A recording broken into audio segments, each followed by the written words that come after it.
Good morning, welcome to class. We are here doing another exciting tutorial. We are going to talk about InDesign today and our digital processing unit. This is the start of our digital processing unit.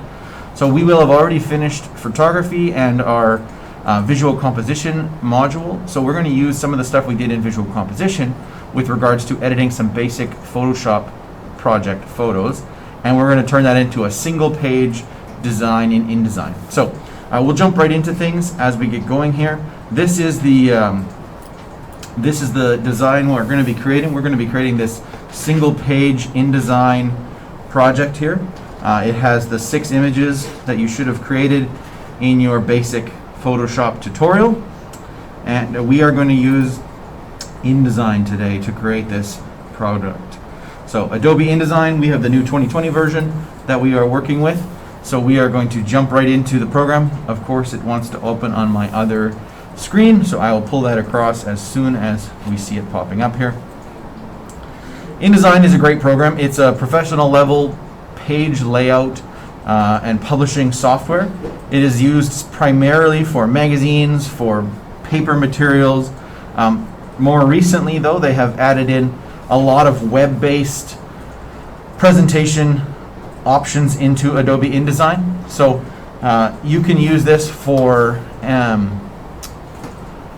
creating all kinds of different web-based products, as well as PDFs that are interactive, that are scalable, fittable, or fill-outable, I don't know what the, completable, editable, whatever you want to call it. There's many different things you can do with Adobe InDesign, and over the years it's continued to grow, and I have a very, I won't say limited knowledge, but a middle-of-the-road knowledge. There is certainly a ton of stuff that you can do in Adobe InDesign that I have absolutely no idea how to do it, and I'm learning along with you guys. So with the 2020 version of Adobe InDesign, it's good that we're going through this. They've added in some new stuff. So if this is the very first time you've opened up the software, you'll have this lovely, hey, look at the cool new things that we added to the software. We're just going to close that for today. The interface in InDesign is very similar to the interface that they have in Adobe Photoshop, in Adobe Illustrator. They've tried to really streamline the interface across the board so that everybody kind of feels the same no matter what program you're in. Makes it a little confusing. You need to make sure that you are in the proper program, so make sure that you are in InDesign. Has a pink ID as the logo. If you're using the would be Spring 2020 version of InDesign, the logo changes to like a rounded cornered ID. We are going to basically, this is, I would call this sort of the 10 main things to know about InDesign, and it's totally a copy from another amazing tutorial I saw from a gentleman. Terry, he did a great job with InDesign and always has. That's how I learned a little bit about InDesign and stuff, and he continues to update his tutorials. And if you want to check out his reference, I'll post that in the comments to this, or in the description to this video later on, so you can refer to him, and he is the guru when it comes to anything to do with Adobe InDesign. So this is my hack version of the same sort of tutorial. So there's some fast things in InDesign that they've set up for you. So if you want to just start a basic project that would either fit on an iPad, on a standard size website, or on a letterhead piece of paper, you can click into those easy to use ones. We're going to create it from scratch or create a new file. 2 ways to do that. You can create new here, or you can go to File and New at the top. So we want to create a new document. InDesign is a great program for creating books and magazines, and if you're working collaboratively with another group of people, a whole bunch of people can create individual sections of the book in InDesign, and you would be able to, as a editor or chief person working on the book, you'd be able to use it as a book and bring those different documents together. Today, obviously, we're creating one single document, so we're just going to click Document. It's going to bring up this dialog box that allows us to see the sizing of our pages and stuff. Similar to any other time you're working with Adobe products, it will give you your most recent documents that may have been created. By default, Adobe works in picas. That is kind of the standard printing dimension. Don't ask me what the conversion between a pica and a millimeter or a pica and an inch is. because I don't know the answer to that. All I do know is that we can hit this lovely drop down box and go to inches to check what our size of our page would be in inches. So it is 8.5 inches by 11. That is a standard 8.5 by 11 piece of paper that you'd run through any printer in North America. If we were in Europe, it would be a slightly different size of paper. They do things a little different over there. It's an A4 size of paper, but for us, it's just standard letterhead, and it is 8.5 by 11 inches. We're going to use it in a portrait orientation, so the little picture of the person standing upright on the page, where you can see their almost knees, is what we would consider portrait. There is only going to be one page to this document, and obviously our first page number is going to be number 1. In terms of columns and gutters, we're not going to worry about this too much today, but what we will do though is have 2 columns. It's going to help us line a few things up, give us some extra reference points on the page. You don't have to follow columns, but it's nice to set them up ahead of time so that when you're doing your layout, it just shows up and you know what's going on. In terms of our margins, bleed and slug, this refers to obviously again, it's where the margins show up. It doesn't mean that it's a mandatory hard and fast, you can't print anything in these margins. It just gives you a reference point. And similarly, the bleed and slug, if we wanted to have 8.5 by 11 piece of paper that has color go right to the edges of the piece of paper, we would actually have to design the image to be bigger than 8.5 by 11, so that when you cut it out, once you've printed it, they would cut the edges of it. And if you don't design it a little bit bigger, when you cut it, there's a chance of like a weird white line showing up. I do the yearbook for the school, and oftentimes we have to make sure that people's like faces or heads or arms and things don't go into the margin area, because when they cut the spine of the book to make everything look even, you wouldn't want certain things getting cut off on the edge of the book. So bleed and slug refers to that extra space. In our case, we don't need any extra space, so we're just going to leave it as the default of 0. We've got everything done. We're going to hit create, and away we go.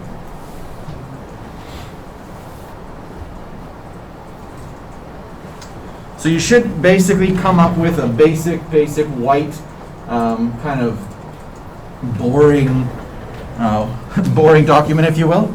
We're going to do a few things to it to get started here. Obviously, like I said, you need to have the 6 images that you are going to place into InDesign. So what we're going to do very first, we've created a new document, so that's kind of step 1, if you will. We're going to label this document. We're going to save it now. So we're actually going to do a file, save as, and we are going to save this. If you haven't already been working in your F drive, I would highly suggest going to the F drive, make a folder. In my case, I've got COVID block 1. I'm not sure why I called it COVID. You guys are not, there's nothing wrong with you. None of you have COVID, but I guess just trying not to get confused. We have our block 1, and we have our Photoshop Basics images. Now, because I've gone into that folder, there's no other InDesign documents, so none of my other work shows up in that folder. So don't freak out. It's not that there's nothing there. It's just that there's no other InDesign documents there. So we are going to give this a name.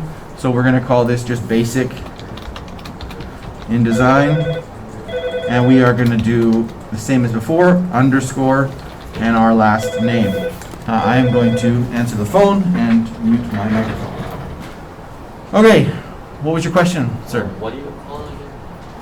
I would label it as Basic InDesign and then underscore and your last name, so that you know it is yours, and so that when I am marking it, I know it's yours as well. And then we are going to get rolling here right away with regards to our stuff. We have, so hit save. That saves that document for us, and we are good to go.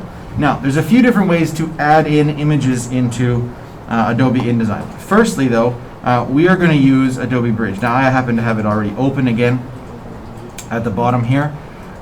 You can go to the Start menu, click on Adobe Bridge if you haven't done so already, and we're going to open up Adobe Bridge and use Adobe Bridge to sort and find our photos for this assignment. Again, like I said, you should have the 6 photos done. This is an assignment we did like a couple weeks ago, and there should be no reason why you don't have those assignments available for us to take advantage of. To find them, it'll be a little bit different for everybody, but in my case, I would go to this PC. I'm going to search for my F drive. So this is my D-Write F drive. I'm going to go into the COVID Block 1 section. And I have the originals that we kind of used, and I have my Photoshop Basics. I should have my image 1, image 2, 3, 4, 5, so on and so forth for the various different images that we created.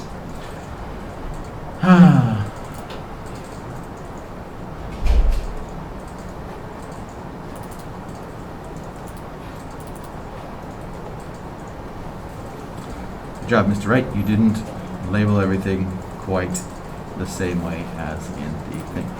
I am going to use a different version of this. Okay, here we go. So you have your images. Pretty straightforward. Just minimize that. Don't close Adobe Bridge. Just minimize it for now. Make sure you take a reference of where these photos are that you are going to add in, because at some point you're going to need to add them in, and we need to know where to look for those photos. Okay.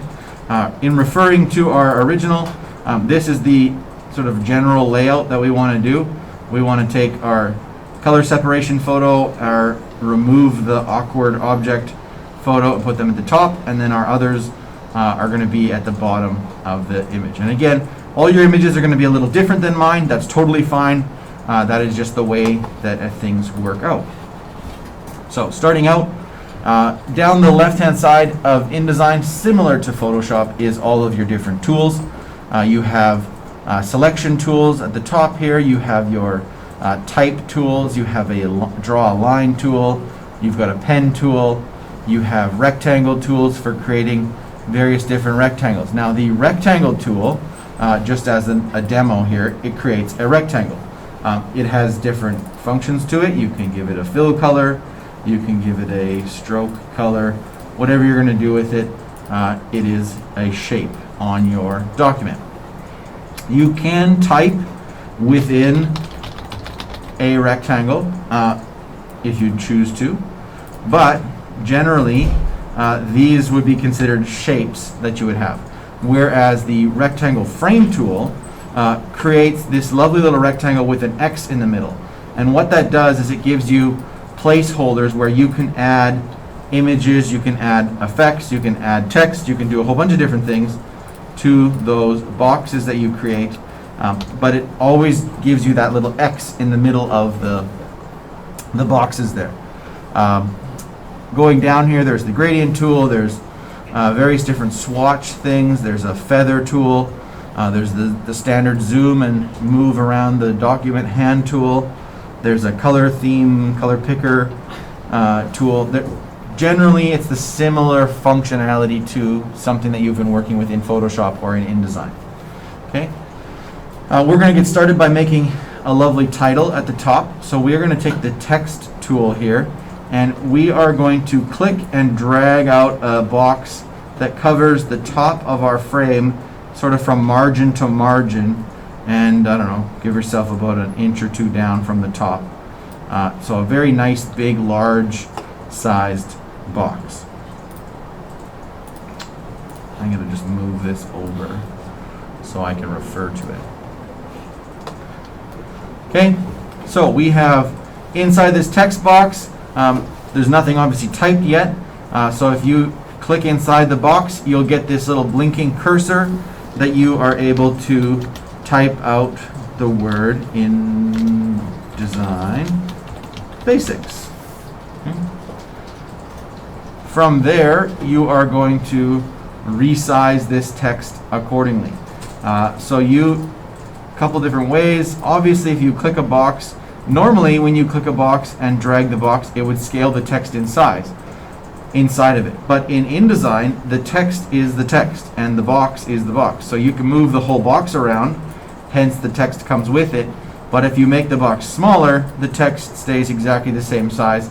You can even get to the point where you actually cut part of the text off. So you want to highlight, so you need to click inside the box using the text tool and highlight the text that you want to edit. You would then go to the right hand side. You have your properties panel that is by default pops up here. We're going to center this, so in the paragraph settings, sort of middle right hand side of the screen, you should be able to go into align center, and we are going to make this the biggest that it can go at 72 points. Now, I would like it a little bit bigger than this, but certain types of font that you might pick are either bigger or smaller. So first thing you need to do with it still selected is choose a font that you would like to use. So there's a million different options in here. Let me see, I'm going to use this copper plate Gothic bold. Okay, it is a very wide font, and so as you can see, it cuts itself off. We get this little plus sign showing up saying, hey, Mr. Wright, your design does not fit inside the box appropriately. So I need to actually select a slightly different font size in order to get that particular word to fit inside the box. Now, depending on what font you pick, you might be able to make it bigger or smaller, but you want to try and get it so that it fits kind of across the general top of the page, and you have the words Indesign Basics. Underneath that, in the same text box, you will just hit enter to go to the next line, and then you're going to put your name in there. So in my case, it's Mr. Wright, and this is block 1. In your case, you do not want to put Mr. Wright. If you put Mr. Wright in, I will laugh and giggle when I mark this, and you don't get full marks because you clearly were not paying attention. You need to put your own name in. So Mr. whatever your last name is, or Mrs. whatever your last name is, or Miss, or however you want to refer to yourself, or your full name, and block 1. You need to put that all in there. If you were still typing with the original font size, there's a good chance that it will spill out over the edges of the box. So you need to then highlight the words and make it smaller. So go in here and make the font smaller. I'm going to say 24 point. It gives me a slightly bigger font size that's readable, but I don't want to have the exact same as the title font. So I am going to go in here and pick this kind of handwritten one just for variation so that I get a different font style. I also am going to bold in this if I can. Nope, I cannot bold it, but I can add a stroke to it to make it just a little thicker.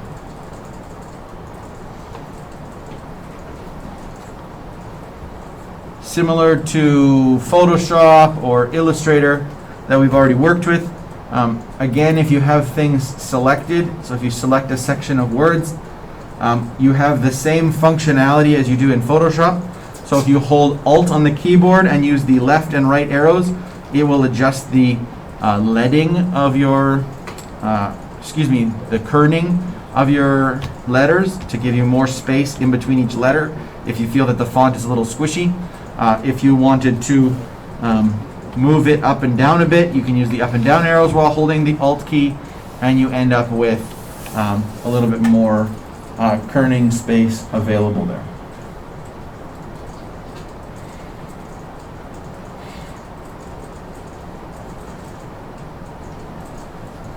Once you have created your title / subtitle, you will then need to click out of this box. So just click the selection tool or the arrow tool here, and we are ready to head to the next series of operations. The 6 images that we're going to add, we're going to make all the boxes for them first, size everything first, and then add the images into those boxes. And the reason being is because it's a little trickier once you've added a picture into a box. The operation of moving that around and resizing it changes a little bit, whereas when there's no image in the box, it's much easier to just delete things or move them around accordingly to get them to fit.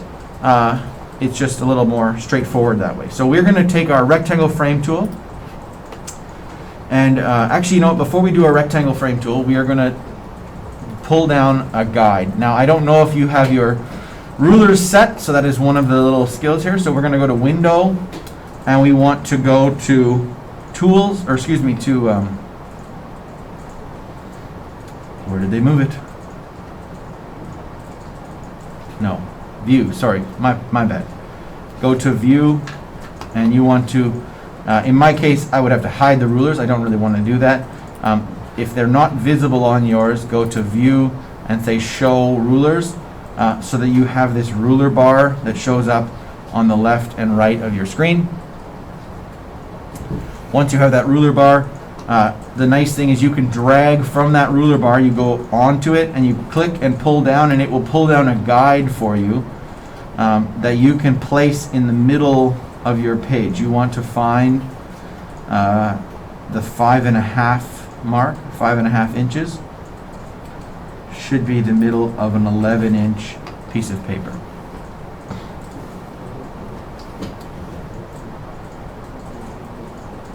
This will give us just some frame of reference, if you will, so we know where the middle is and how to space things accordingly. So we are going to draw 2 boxes at the top here. So we're going to take our rectangle frame tool, and we are going to draw a portrait sort of sized box. Give yourself a little space between the margin and the center gutter there, and create that initial first box.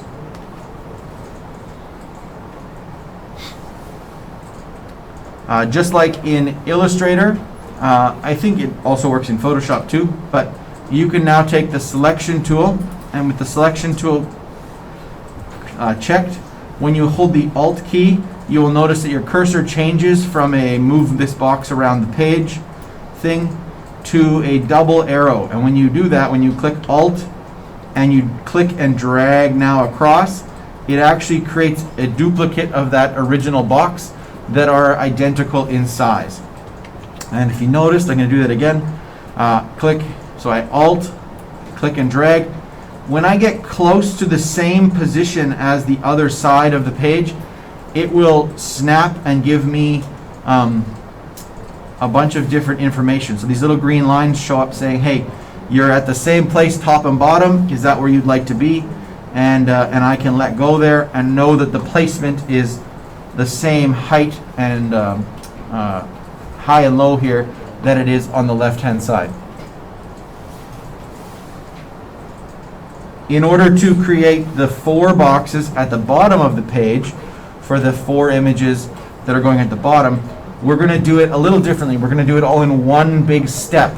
And the reason being is because InDesign will help us to create 4 boxes that are of equal size.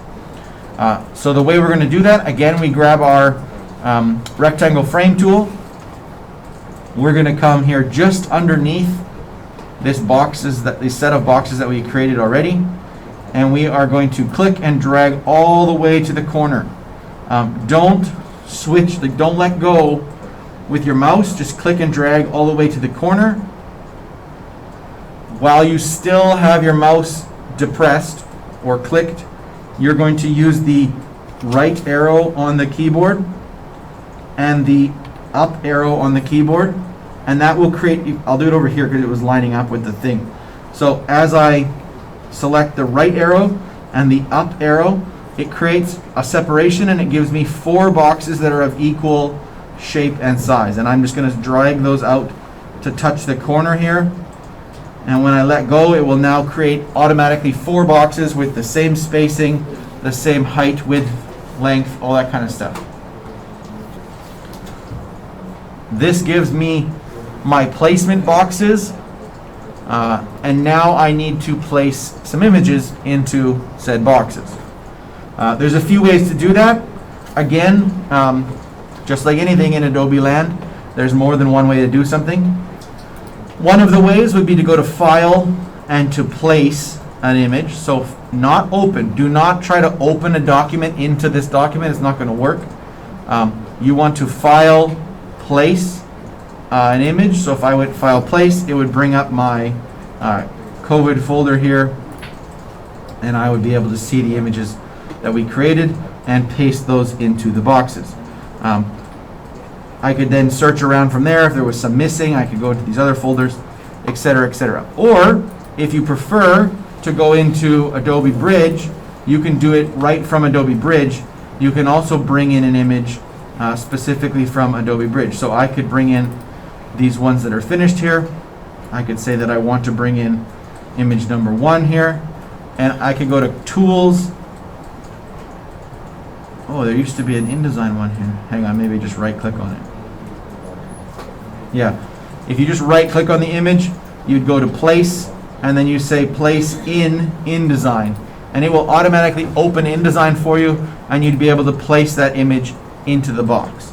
Okay, I'm not going to do that way. I'm going to do it through InDesign. I'm going to go File, Place here. I know where the images are.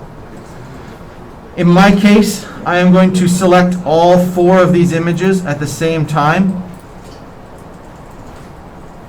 So image number 1, image number 2, number 3, and number 4. You can select them in whatever order you want, but I'm just showing you what happens when you select multiple images at the same time.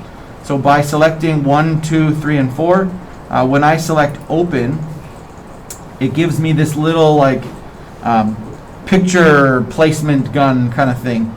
And you can see there's a little bracket 4 right by my arrow cursor telling me that there's 4 images stacked up in this placement. And I can actually use the arrow tools to toggle through them. So I may or may not want this image to be placed right now. I might want to place this image, or I might want to place a different image. In this case, I'm going to place the image we did of this gentleman. I'm also going to place our selective color image. I'm going to place our duplicate our tree image, and then our Comtech is fun kind of weird little image down here. Okay. I'm also going to go back to File, Place, and find 2 more images for the top. You should already have yours created, but mine are in a different place.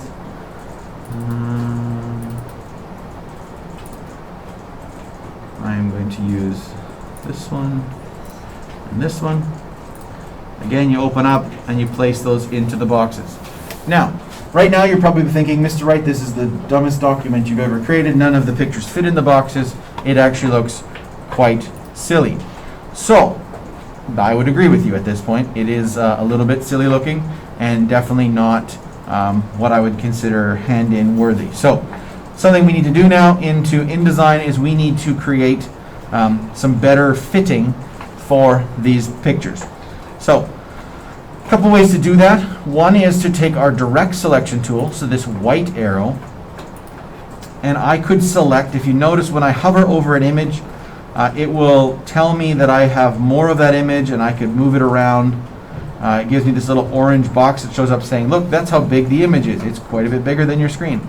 So if I clicked on it, it would give me the same kind of scale controls that I would normally have, and I could manually scale that image. Now, in this case, I would not want to do that manually because that distorts his perspective, like the proportions of his body. So I would want to hold Shift and try to scale it.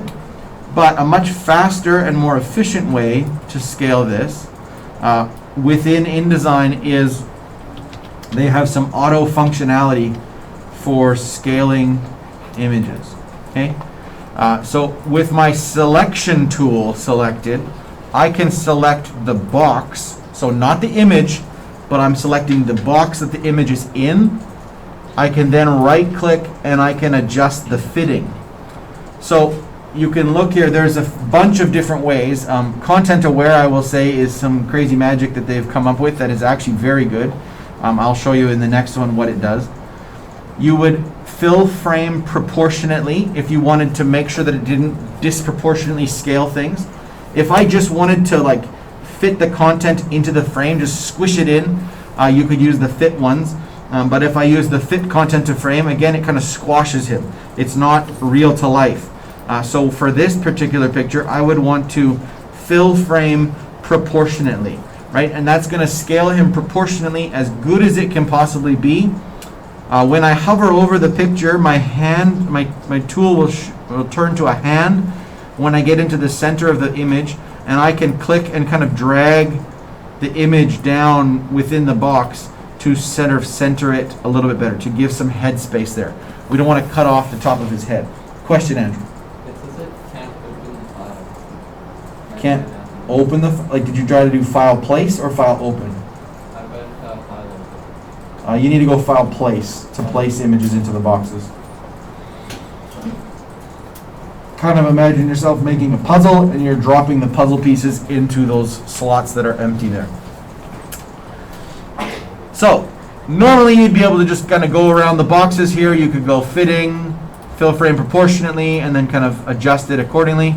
The cool newer functionality that they have in here, this fitting, if you hit content aware, it will actually analyze the picture and it will sort of say, hey, there's a picture of a person. We're going to just adjust that for you. If I do it with this one, it's even more drastic. If I say content aware fit, it actually knows that there's a girl in the photo. It knows that there's a person. It analyzes the photo and it will offset it on purpose.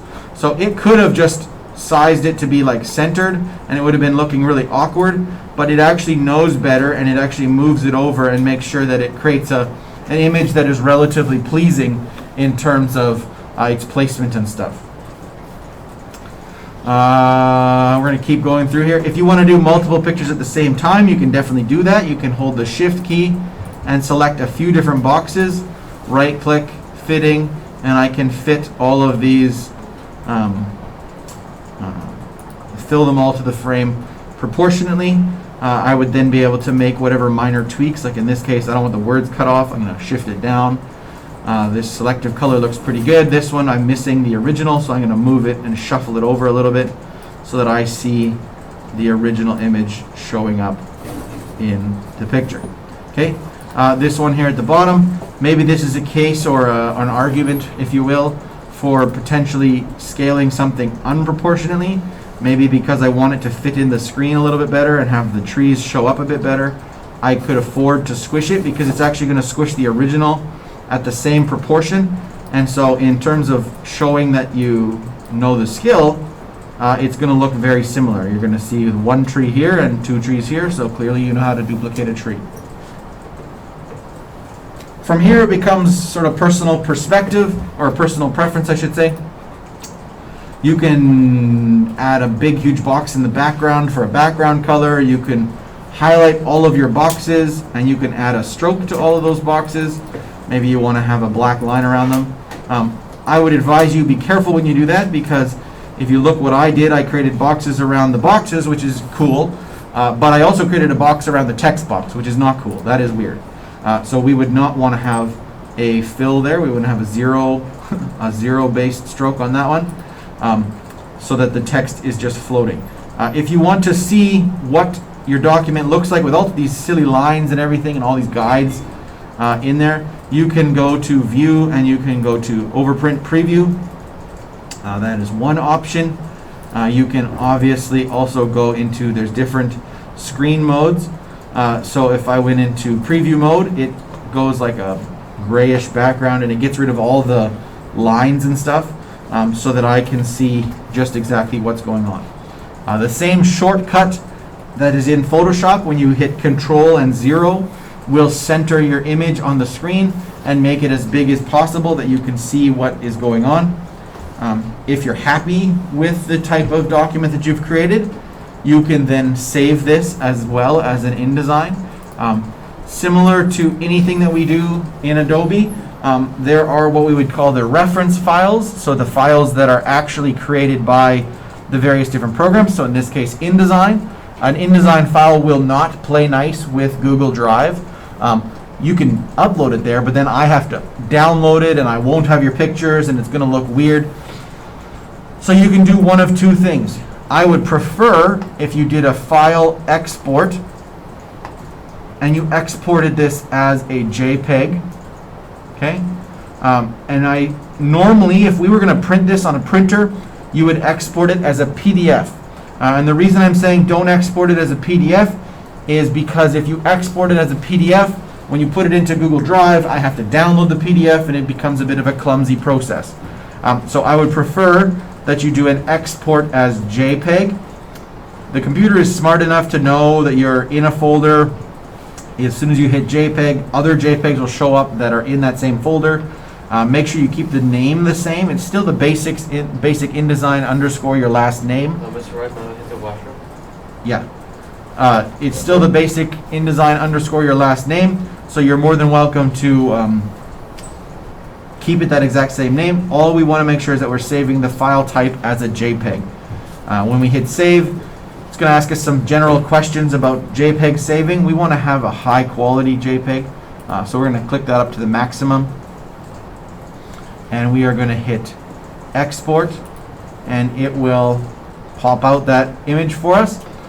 If we want to make sure that it's all good and it looks good, we can go back to Adobe Bridge. You should be able to find your InDesign file as well as your JPEG file. This file is the one that you would upload to Google Drive, or excuse me, to Google Classroom as a completed picture. It should look like, I'm going to make this nice and big. It will look like this, all completed. Obviously your images might be slightly different depending on which images you chose with regards to your projects. I am marking you based on how you have laid out the images. Your layout of your images should mirror my style of layout. So 2 pictures on the top that are one size, 4 pictures on the bottom that are all the identical size. The content of each box is not as important to me. I am not grading you on your Photoshop. We've already graded that. I am just grading you on how the layout and how your sort of publication skills are set up. So keep that in mind when you are placing your stuff. Make sure you spell Indesign Basics correctly and your name correctly, and make sure it's your name, not my name. And it should be a blast. So until the next time, have a great time. That was a 40-minute tutorial on InDesign. My goodness. Have a great day.